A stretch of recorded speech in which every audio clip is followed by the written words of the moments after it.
This is Thrive Perspectives, an ever-growing discussion about the issues and ideas that shape our lives, with your guide, Dr. Matthew Jacoby. Well, Matt Connell back in the studio, picking up our very interesting, challenging, engaging, I hope anyway, conversation. Yeah, we're still here. We're still here. We're going to give it another go. Yeah. See if we can make sense of all of this. Yeah, that's it. Hopefully after about 30 episodes, we will have got somewhere. And hopefully our listeners will have got somewhere. Yeah, and then we can go and get something to eat. Anyway, welcome back to Thrive Perspectives. We're continuing our journey as we consider our worldview, and in particular, obviously, the Christian worldview. And we're picking up where we left off from last week, where we talked about the identity and the being of God, who God is, and how, we covered the topic of really how we try to sometimes humanize God too much, and God is so much bigger than that. And so, Matt, we're sort of picking up that thread and continuing how important it is for us to understand that fully, to really be able to get a clear understanding of what our faith is and what our worldview should be. So let's go. Yeah, let's go. I think it will be useful to trace the sort of evolution of the way that we tend to think about God in the present. I would describe a very common sort of evangelical approach to God that I've encountered as a pastor as something more akin to what's known as deism. Deism is the view that, God created this universe, the big machine, sort of wound it up like a clock and set it off, and it sort of runs on its own.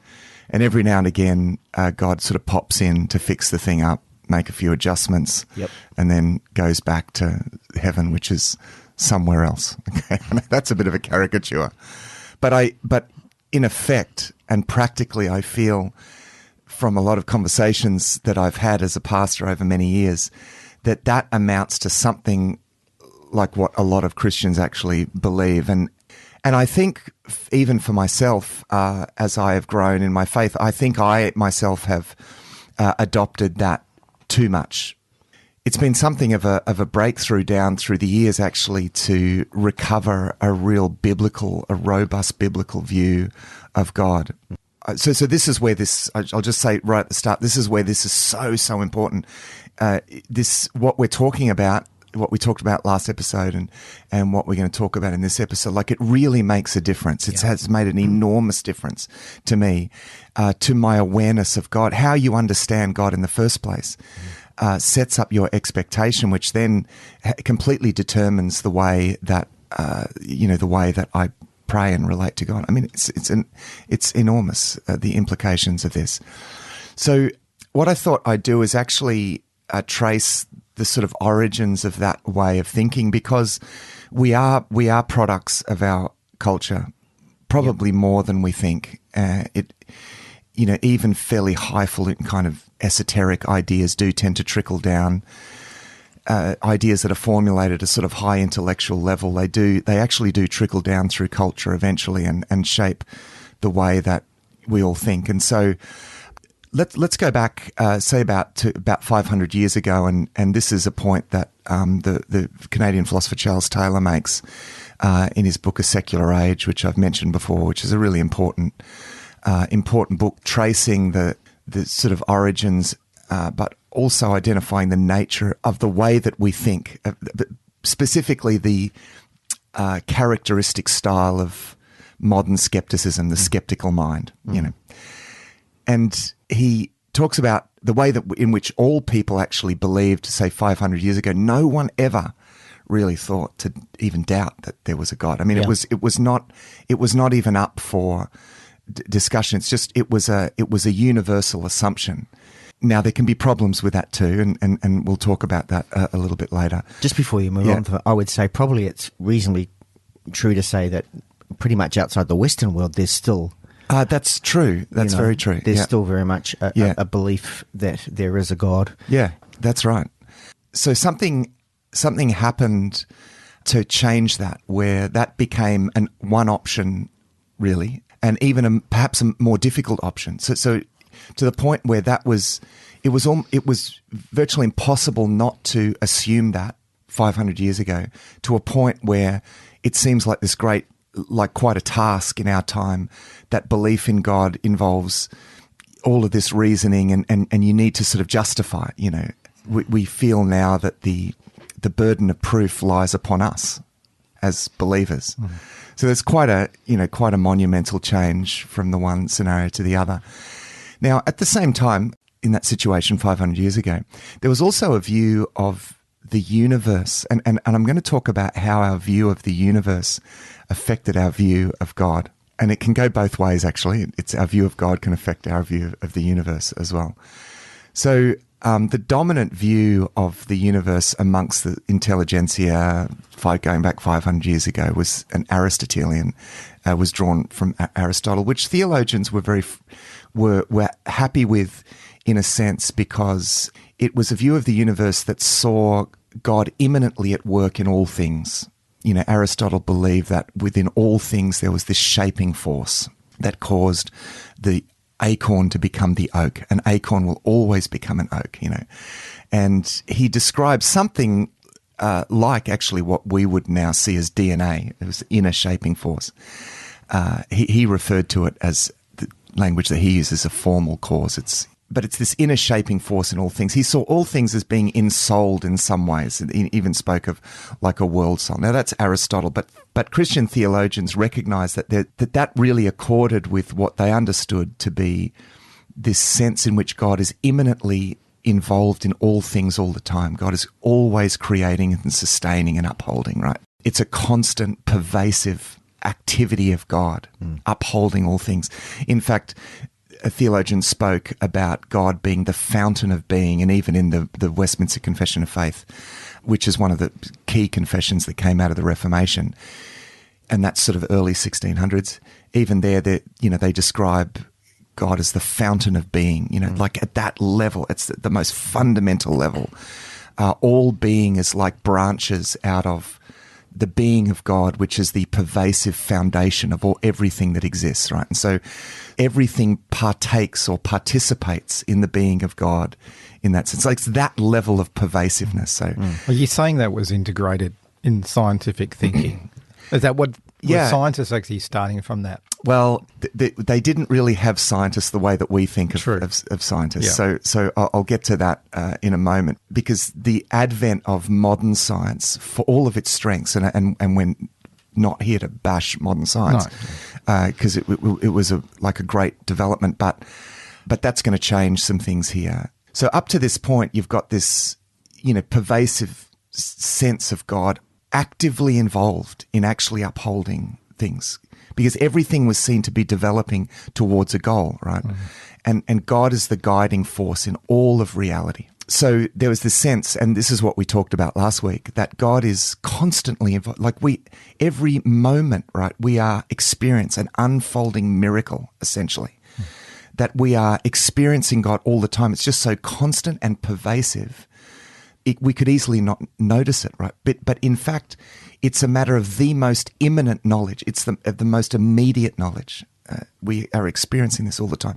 Our very consciousness is a participation in something essentially divine, right? So even our awareness, even our ability to think, albeit even to doubt, perhaps, that even is a participation, ironically, in something divine, right?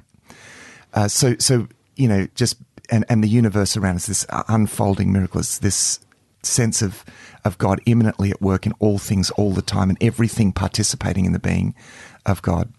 What happened then is that you get the advent of modern science, and what happens there is that there's this turn towards something more practical. To get back to what you were saying then, Connell, science and philosophy were pretty much one and the same thing, and scientists were initially, they would work from the outside in, the big picture inwards, right? They would look to create great metaphysical views and kind of work in from there, right? That was the Aristotelian approach. It was a theory of everything, and then we'll work from there, right? Whereas science nowadays, this is a point that's seen to be problematic about modern science, is that it's trying to do metaphysics now. Or almost from the inside out. Yeah, but more from the inside out, right? We work with with stuff, and then we work and we, by process of inductive reasoning, we just... We actually start with our own views ability to reason. We assume our own ability to reason can create it. It's the thought processes, the ability of our mind to process rational thoughts that is going to give us so everything has to emerge from within us, or at least from within within our perspective. So so it's the inside out. So Aristotle was working from his big view, his theory of everything. Yeah. Which was quite a spiritual and an organic spiritual sort of view of everything, and certainly a sense of God at work in everything. And after Aristotle, theologians like the Stoics kind of worked with that idea, and they referred to the logos as the sort of the mind of God at work in everything all the time. And of course, John in John's Gospel works with that idea. In the beginning was the Word, the Greek word there is logos. It's a very loaded word by the time John uses it in his gospel. It has a lot of philosophical background. And so, right through the history of the church, that this was the view. And then, philosopher like the English philosopher Francis Bacon is one of the key people who starts to bring about a change. He's saying, look, we need to be practical, these big views of everything, and we need to actually base now a science on experimentation and the ability to actually do practical things, which is pretty reasonable. Like, let's actually, because there's so much systematic, much metaphysical speculation. His point is, let's actually base it, completely on observation, experimentation, falsification, and just be really practical. Now, he, in a sense, invents the scientific method, Francis Bacon. He was a Christian. He was as well. Yeah, that's right. Yeah. This is around sort of, 1600, Francis Bacon. Now, he never intended his scientific method was just about being practical, right? It was never ever meant to be a method by which we ascertain ultimate reality in any sense. It was just about being practical. Now, that method became very powerful, and he popularized it in the famous quote from Francis Bacon, is knowledge is power. So, and there's some problematic elements because he felt like that subduing the earth meant having this knowledge that allowed us to control the elements. And as a Christian, he interpreted that as us subduing the earth. Now, there was an element of validity to that. And I should say too that even his science, because it didn't start with him. And this is what a lot of people, I think, miss, because they think that science started in the Enlightenment period, starting with Francis Bacon. Actually, there's lots of great science being done, Kepler and so forth, right? And by little increments, amazing science being done in the so-called Dark Ages. I mean, that historical construct is really problematic because it hadn't been formalised, I guess. It's essentially, as Rodney Stark points out, the historian Rodney Stark points out, that it's essentially an anti-Christian construct, the idea of the Dark Ages and the Enlightenment. It's like all of that superstitious Christian stuff, kept us in the Dark Ages. Yeah. Well, actually, science emerged out of the Dark Ages. And as Stark mentions, in fact, as the philosopher Alfred North Whitehead pointed out, in the midst of the heyday of sort of atheistic science, that actually science was enabled by the Christian worldview. Yeah. It would not have emerged if it were not for the Christian worldview. And you're right when you say about the Enlightenment too, because that's often painted as it's like the switching on of our brains to be able to think for ourselves and emerge from superstition. Yeah. And then we created science and realised, science is the thing that's going to help explain all the silly superstition that we'd built up all through history. Yeah. And when you actually look at it, it's actually completely opposite of that. It emerged from it was Christian thinking that actually led and really ultimate philosophically enabled science to even progress. So that's right. The criticism is often levelled against Christians is that it's anti-science. Yeah. It couldn't be further from the truth.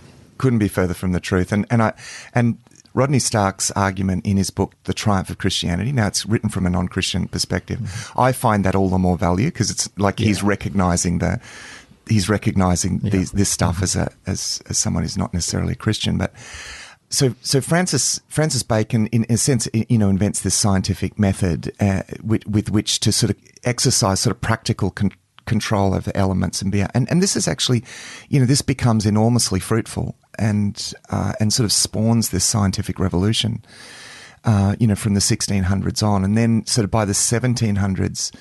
Let's jump forward to Isaac Newton.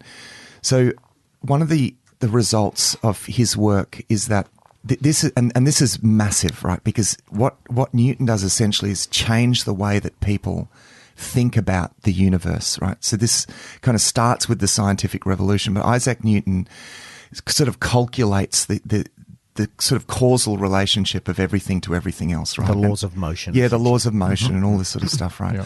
So by this stage, you've got this separation. This actually begins, this is why I had to think about how much detail, because this kind of begins actually with Descartes, who sort of separates the world into mind and matter. So that separation of mind and matter sort of begins really with Descartes. Whereas previously mind was in matter in the Aristotelian view. Mind is at work. This is the idea of the logos. Mind is at work in everything, right? Yep. Now, the interesting thing is, in the last sort of 20 or so years, we've been quickly moving back to that idea. In fact, actually, probably, more than 20 years. Certainly, with the quantum revolution, quantum physics looks very much like there's mind at work. There is actually mind at work. I mean, that's kind of complicated, but yeah, in the last 20 years, there's been this swing back to that Aristotelian view of mind at work in matter as a shaping force, which is a really interesting sort of development that's actually summed up. There's a great lecture on YouTube. There was a book put out about 10 years ago by Oxford University Press called The Waning of Materialism. I think I've mentioned this before. And it's sort of, it's philosophers who are basically pointing out the materialistic, that it's just stuff, that mindless matter actually is enormously problematic. And there's a lecture actually on YouTube, which is really interesting, of that title, The Waning of Materialism. Yeah.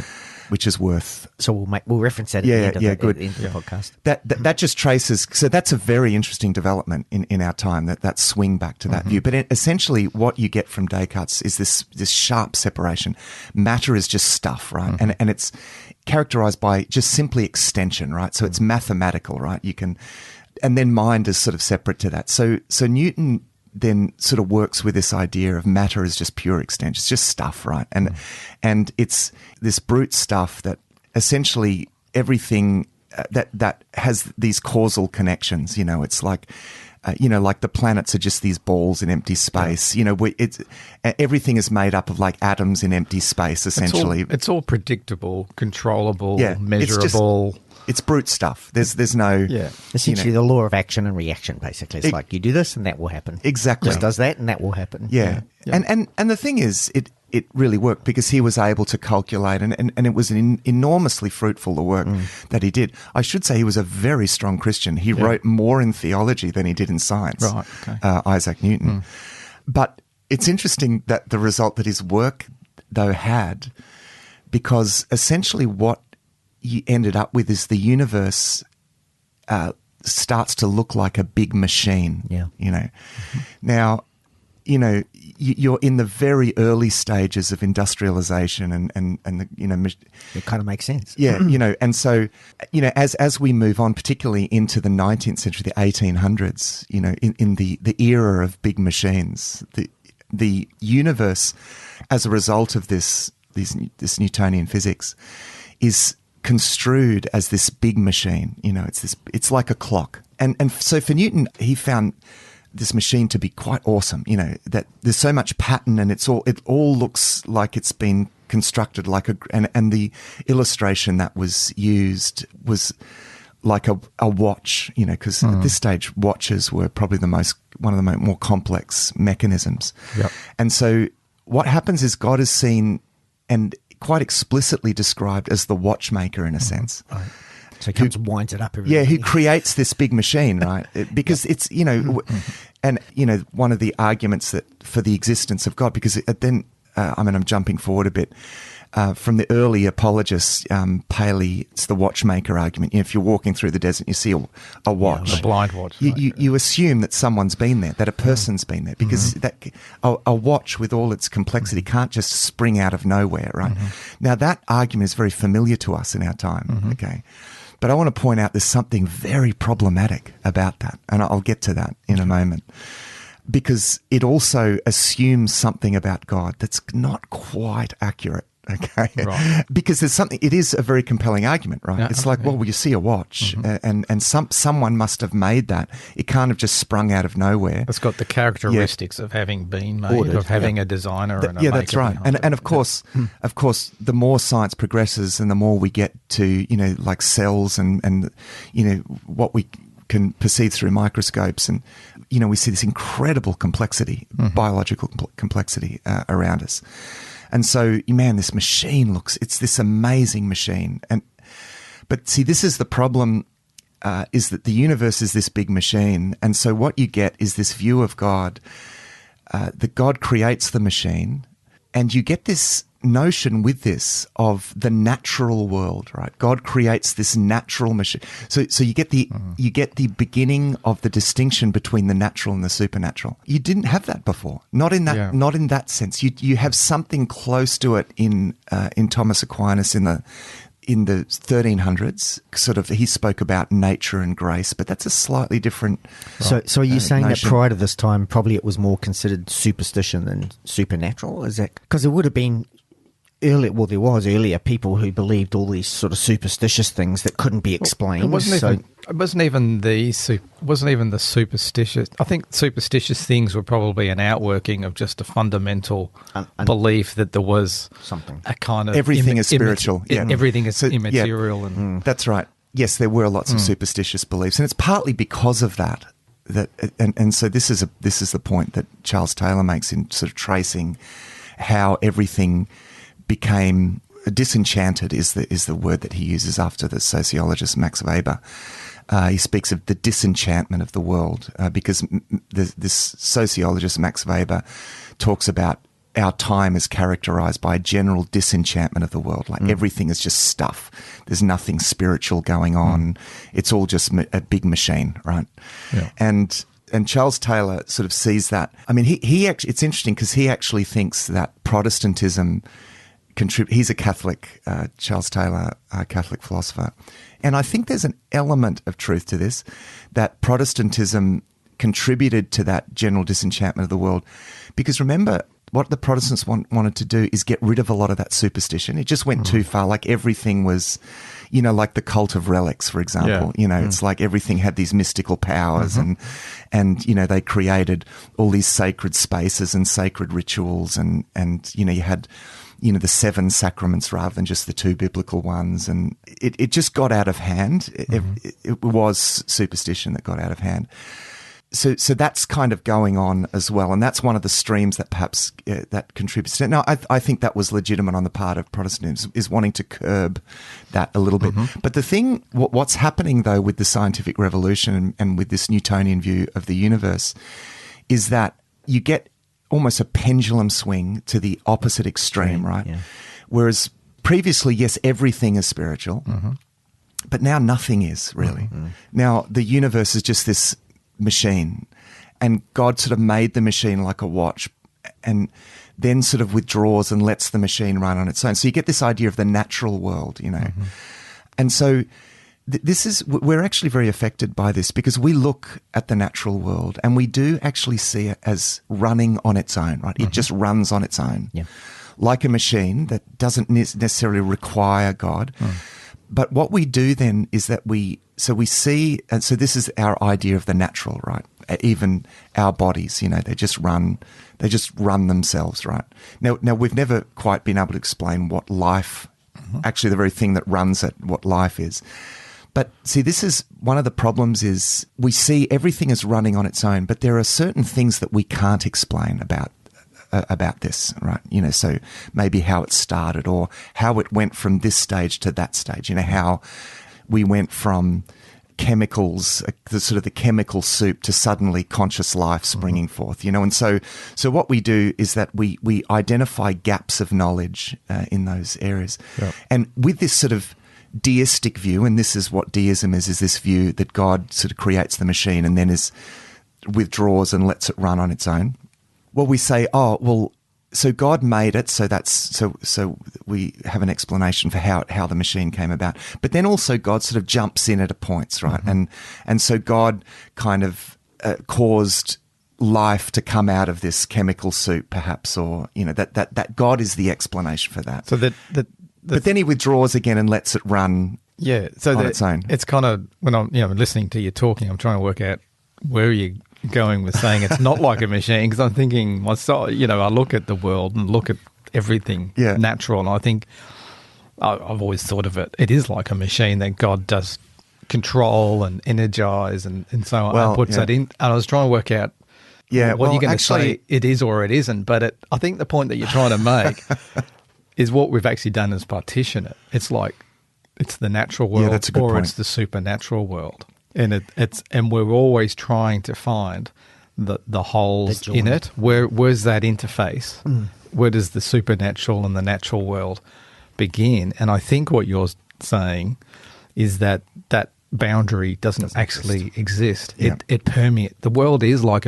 God has built a machine in a way, but it permeates. There isn't a boundary. There's not the machine and then a God that stands at a distance, winding it up and injecting into that. It's actually, there isn't that separation. That's good. Although from the time of pretty much from the beginning of the 20th century, from the point of the Einsteinian revolution and into quantum physics and particularly quantum field theory, that the idea of the universe as a machine is being completely blown out of the water. So this change hasn't, because we've held on to the idea of the machine, science has moved on from that.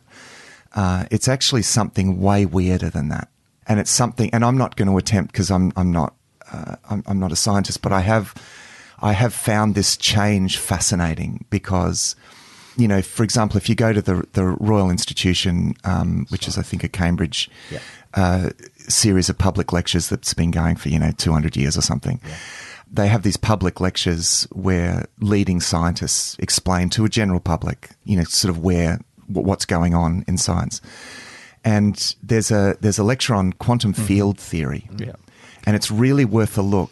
So he moves from this idea that just objects in space, objects in empty space, sort of having this causal relationship and functioning like a machine. He says no. To summarize very crudely, he says, no, everything is made up of quantum fields. There isn't space between you and me. Everything is quantum fields. And matter is essentially something like the sort of resonance or pockets of energy, because matter is condensed energy. This is me doing basic science. Yeah. I'm going to move right outside of my proficiency here. But, essentially it looks, and this is a point that Freeman Dyson, the Christian leading physicist, who's also a Christian, that he makes, is that essentially matter functions more like bits of information. And there's a Jewish physicist, Gerald Schroeder, who's written a book called The Hidden Mind of God, I think it's called. And he points out that actually matter at the quantum level behaves more like mind. Yeah. And you can have a look at that, and that's really really interesting stuff. So there's this. So that separation between mind and matter now is been seriously challenged. Yeah. I'll put the links, listeners. Yeah. I'll put the links to these things because I've watched some of those videos too, and they are amazing. But if you even think about psychology, for instance, that's the suggestion that mind can control, or there is mind and matter.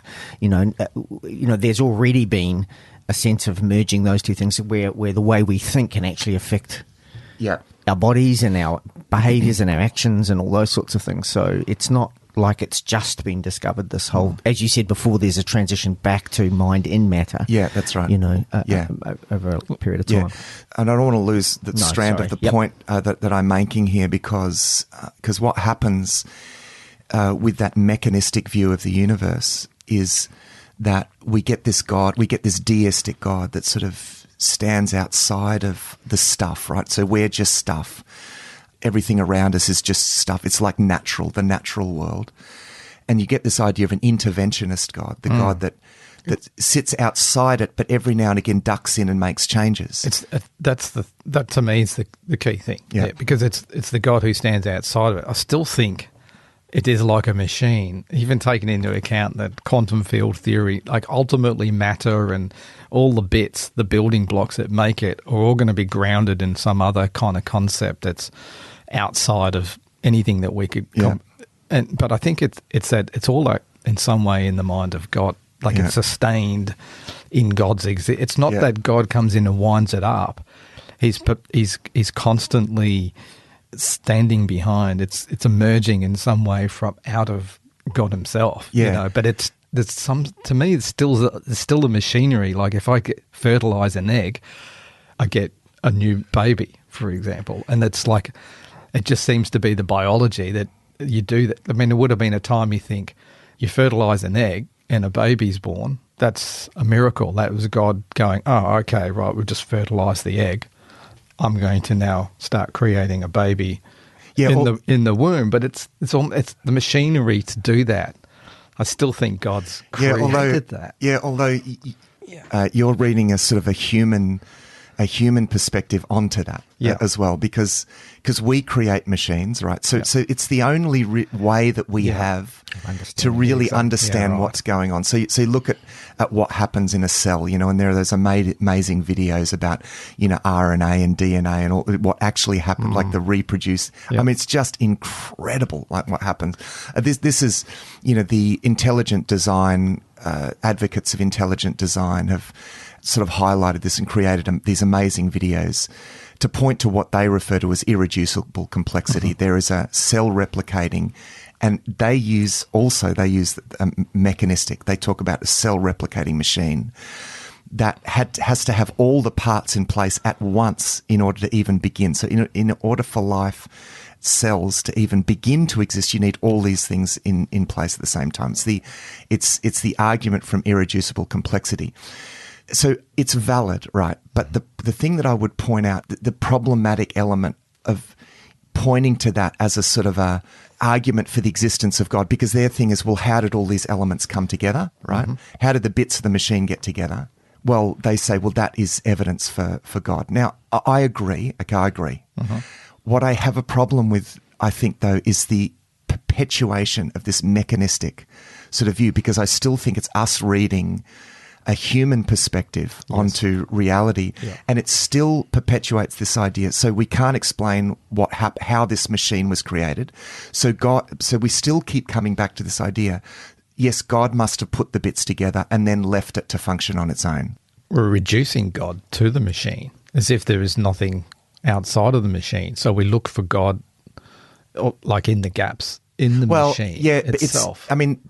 The problem that I'm pointing to is this idea that God put the bits together, and then it's sort of, that is true. So I'm not saying it's not true. So the intelligent design, I'm not saying it's not a valid point. It is a valid point, but it seems to perpetuate this idea that God puts the bits together, the machine runs, and then God just lets it run. Sit and forget. Yeah. And then by extension, when it doesn't work, right, when there's sickness or it's almost like then we need to get, you know, like God needs to sort of come in from the outside in some sense and tinker with the machine. And I'm again not denying that God comes and brings healing, and also not to deny that there are genuine problems with the world, that there's an element of, in a sense, an element of chaos that we as human beings are brought into the world that causes sickness. And that's another story that we'll tell. Just to be a little bit, an alternate advocate here for a second here,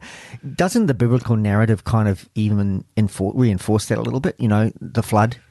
You know, the world's gone, I'm going to just have to destroy it and start again.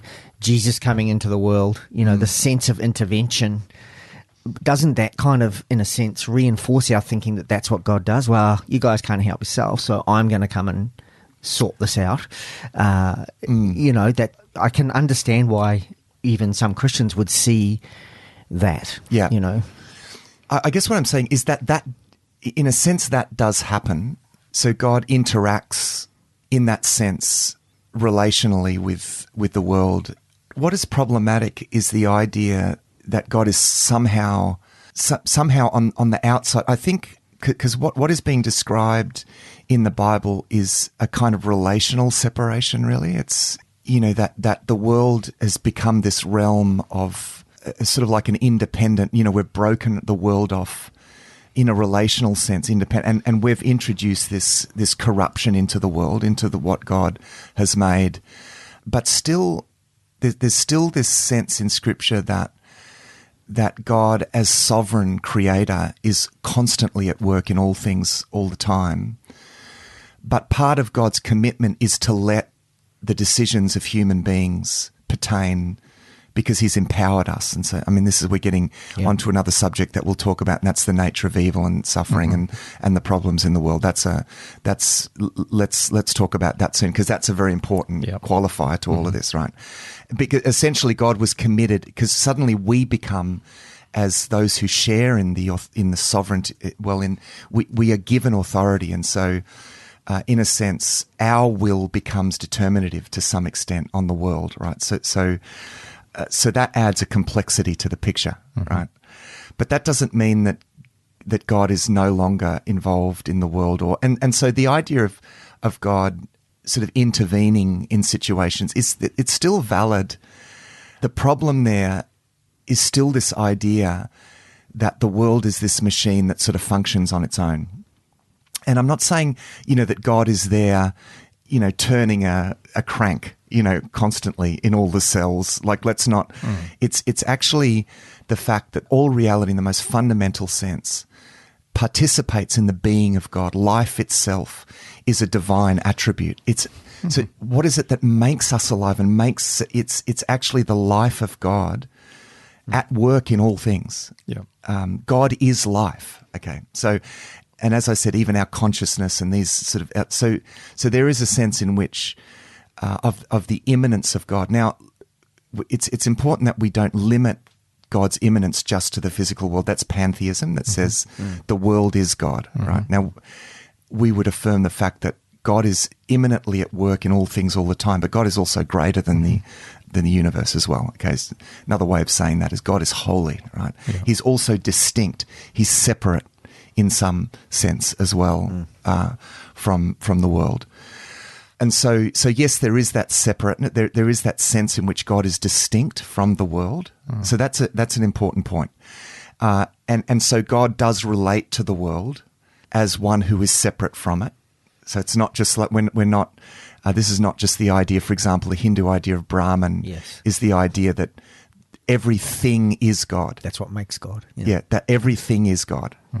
We're not saying that. So we would advocate a view that says God is separate to the world, but the world itself, the very being of the world and the life force in all living things, is actually a participation in a divine power, essentially. Yeah. So it's a constant participation in divine power that empowers everything, right, from within. Yeah. I mean, the language is insufficient in a sense, but I'm trying to avoid this idea that the universe is just this thing that operates apart from God, and God is somehow sort of separate in that sense. I think the important thing, though, is actually trying to break down that picture, or where we've imposed in our own understanding of the machine as being something that is distinct from God, as opposed, natural, and the supernatural's over here.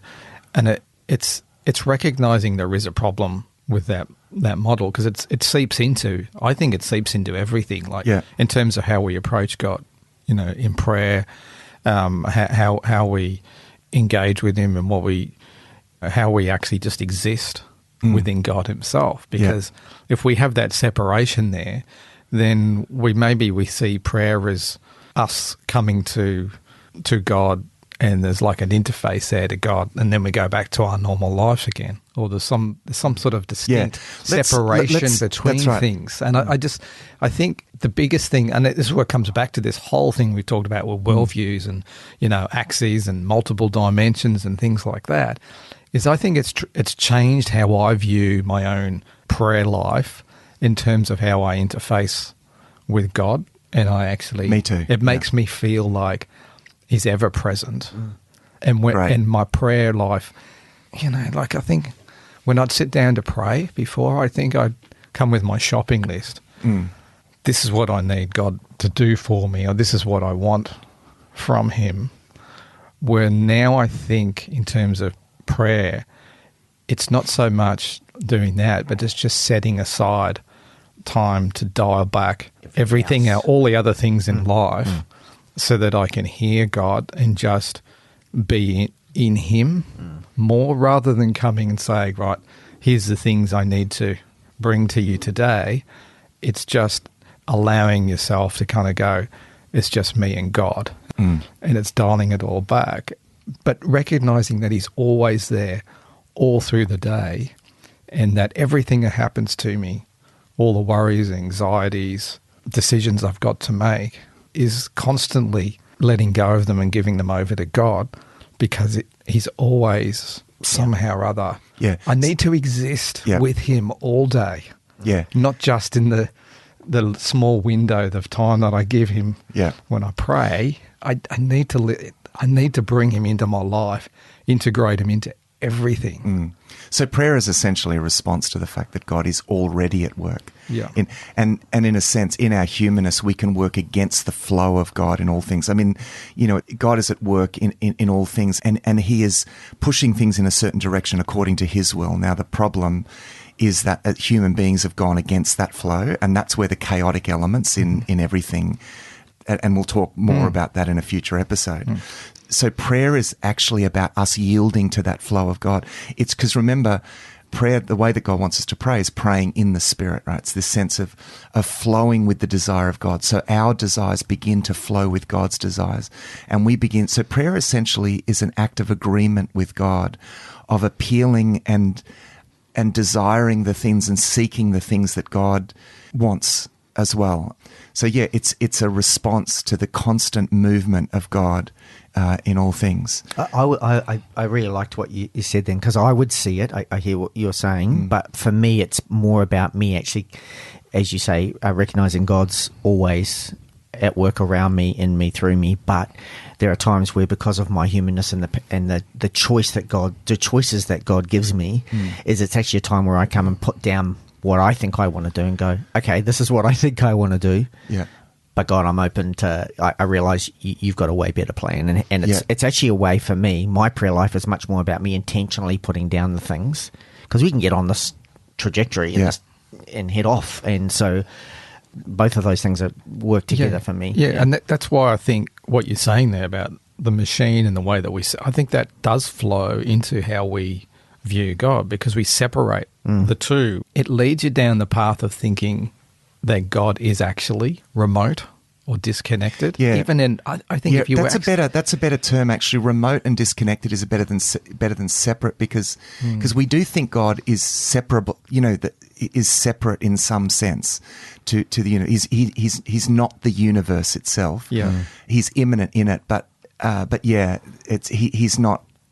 What are the terms used? He's not remote and disconnected. He's not remote and disconnected. It's almost like prayer is like inviting him back into it again. And it's exactly. like there's that big disconnect.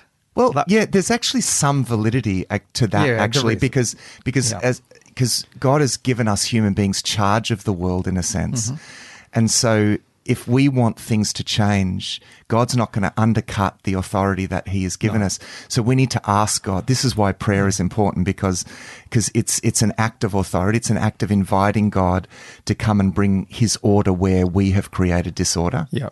But I think we end up creating God as another component, quadrant of our life that we have to go and visit every now and again. Is that remoteness and disconnectedness, which is there, I think, ties into exactly, if you go right back to where you're starting, Aristotle, that view of the world, that was the starting point, that there is that big kind of like spiritual, that's like the starting point for everything, where now what we've done is we've ended up in a place where we separate that out and go, that's the supernatural, that's the natural, And then that's created a view of God, that God's over here and we're over here.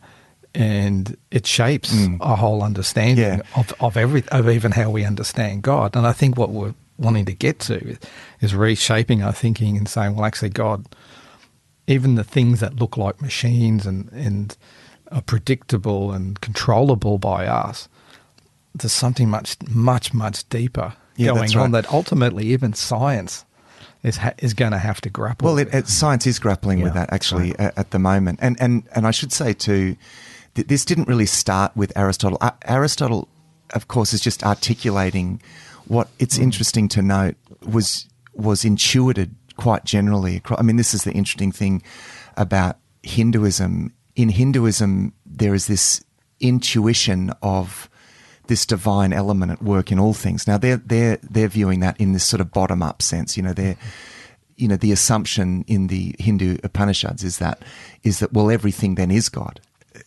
Now, that's just because of a limited perspective. I kind of get how they sort of got there, but I think it's the perspective is too limited. But certainly in all people groups, in some sense, there was always some sense that there is a divine element, some kind of divine element, however it was described. In all different cultures and people groups, there was this sense, this intuition of this divine element at work. It's certainly a biblical, that's certainly validated in a biblical sense. Yes, absolutely. There is the word of God, the logos resonates in everything. I mean, it's interesting, in quantum field theory, that idea of matter as being this sort of resonating, the quantum fields resonating at certain frequencies. And so the idea of the word, it's really interesting when you think of that in terms of the word of God, the logos, and, God creating things through speaking. And, oh man, it's that's another rabbit hole. It's great, But yeah, so in a sense, I point to Aristotle because he just articulated that in the most systematic way. Yeah. And then Christian theologians said, well, that's probably in terms of a sort of what they then understood as a scientific way of describing that. They said, well, that's actually a pretty good way of validating what we've always thought was the case, even though there were lots of other parts of Aristotelian thought that they didn't buy into, but that's another question. So one of the things that I think is worth pointing out too is that the advent of atheism also comes in response to this God of this mechanistic view of things, right? Because the way that this comes about, and this was really the idea behind Nietzsche's idea of the death of God. Famously, Friedrich Nietzsche, the German philosopher, declared at one point, God is dead, right? And what did he mean by that? Well, he meant that we can now, science has closed all the gaps, at least he thought. Particularly because, remember, I mean, Nietzsche is doing philosophy after Darwin. So he felt like, and this is actually Daniel Dennett makes this, he's an atheistic philosopher, he makes this point in his book, Darwin's Dangerous Idea, is that this now explains everything. We actually don't need God. This is even the foundation of the new atheism. This is their argument. In Dawkins, he's got a chapter entitled, Why God Almost Certainly Does Not Exist. And basically his argument is, we've closed all the gaps. We've got an explanation for everything that is simpler than God. And of course, his assumption is the simplest explanation is always the best, Occam's razor. Now, there's no reason to accept Occam's razor, of course. Yeah. The simplest explanation may not always be the right one. I mean, Occam's razor says the simplest explanation is to be considered the best one. Yeah, that doesn't mean it's the right one, Anyway. But Dawkins has grossly overstated the power of what he thinks science has done. I mean, as soon as you go anywhere out on the periphery, in terms of evolution, even for evolution to get started, science, as soon as you hit a boundary, that science starts to drop off. In terms of where did life start? How did a caused universe ever get started in the first place? And consciousness, all these things represent to me different sort of boundaries of science that we're going to keep butting up against. Yeah, that's true. Yeah. And as soon as you go beyond that, whatever you think is a simple explanation is just going to get really, really complicated. Yeah. But the point is that they make is that they think that we'll solve that one day. We'll solve all the problems one day. The argument there is that we have a principle of an explanation that can be applied to everything. It's just that we haven't got to everything yet. Now, the problem again with that is that is and making that the basis for an argument. Now, I think that's fundamentally wrong. And actually, Marcelo Gleiser has written a book, again, not non-Christian author, wrote a book called The Island of Knowledge. And he actually points out over and against that sort of view, what's known as a scientistic view, that the scientific method can, eventually will lead to us being able to understand everything. Well, he says no, that there are actually fundamental mysteries that science will never be able to explain. And the way that he illustrates this is like an island in an ocean of mystery. So think of the ocean is mystery. The island is what we know. Now he says the shores of the island is our expanding knowledge. As the island of knowledge grows, so the shore is our ignorance, is where our knowledge encounters the mystery. Okay, the shores of the island. Right. Now he says as our knowledge grows, like think of an island that grows, so also does our ignorance, right? Because the shoreline also expands, and so with the expansion of knowledge also comes the expansion of a fundamental mystery behind it all. Now, I think that's a really good point. So that's the corrective. The more you know, the more you realise you don't know. That's right. So that's the corrective to that point, and I think it's a compelling one, actually. However, what Nietzsche essentially was saying when he declared the death of God is that, well, now we can explain. At least he thinks we've got a principle of an explanation for how all this came about. Now the gap's closed and God's disappeared. So he thinks that God disappeared. So it's treating God as an explanation in a sense. God is the one that made it, or the one that fixes it, or the one that closes the gap here or the gap there. And because he thinks now we've closed the gaps, therefore there's no need for God. This is exactly the argument that Dawkins, for example, uses. The problem with that is that we didn't believe in God in the first place because we needed an explanation for the universe. That's not. It's essentially based on a deistic God. So the God that as I read, sort of laboured through the works of some of these atheistic thinkers, I thought the God that they're disproving isn't the God that I believe in. It's that separated out, remote God. The machinist, in a sense, the God that creates the machine and then said, well, we don't need that because we can have other explanations. But that is not the God that we believe in anyway. So I think that deistic view is so problematic because essentially that's what created atheism. Deism created atheism because true biblical theism isn't even up for that kind of because essentially it's saying that God is the very principle of life at work in all things. All being participates in God by virtue of even having being, right? Because God is the fountain of being. Okay?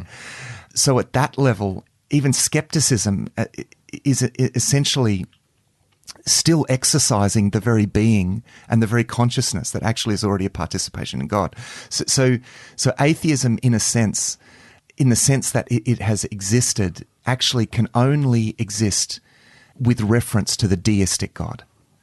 So that's the one thing. And then the other thing is this, and I think this is getting back to the point that you were making before, Connor, and I think this is where this becomes really practical for us and how we pray and how we think. And because, the classic example, and again, this is what I've come across even pastorally talking to people about prayer. And, well, I just, I pray, but is God even there? As though prayer is somehow invoking God who's out there, and this idea of waiting for God to turn up. And I tried to pray, but God didn't really turn up, as though I was waiting in a room and God didn't come in the room. Yeah. But actually, no. And this gets back to what you were saying before. God is already imminently at work. Prayer is a response to the pervasive activity of God in all things all the time. So prayer essentially begins with an acknowledgement. God, you are at work all the time. There is this great flow, like a great river of being, flowing in all things all the time. And prayer is about an acknowledgement of that and about aligning ourselves and moving with that great flow of being. To me, that makes all the difference, because it completely obliterates the question, did God turn up or not in my prayer time? No, you were the one that turned up. Prayer is essentially the act of us presenting ourselves. It's us being present, right? Because in our natural sort of alienated state, we're the ones that are alienated from God. He's not alienated, from us. We've alienated ourselves relationally from God. And so prayer is the activity of presenting ourselves to God and actually learning to flow with God relationally. And that, to me, has completely transformed my idea of prayer and what that actually entails and looks like. It means that I start with worship, with that fundamental sense. God, you are present. You are at work in all things. I surrender. Help me to surrender. I trust. Help me to trust. I realize that I'm completely dependent on the flow of God's Spirit, even for me to pray. But I acknowledge as well that in that special sense, because of what he has done in Jesus Christ, he has reconciled me to himself so that I can now be joined again to God. I can be filled with the Spirit of God. And the Spirit of God who flows within me is guiding me into that sense of flowing with God's will. And that's where peace is. That's where that sense of peace is, and rest and joy, that relational connection with God that is described in the Bible as walking with God, flowing with God, living by the Spirit, that beautiful sense of rest, flowing in harmony with the God who loves us. Thanks for joining us for this episode of Thrive Perspectives. Our hope is that these discussions will challenge you to look at life from a new perspective. You'll find all our resources at the Thrive Today website, thrivetoday.tv. If there's a topic that you'd like us to discuss, please email us. Our email is contact@thrivetoday.tv. Until next time, our prayer is that you will thrive.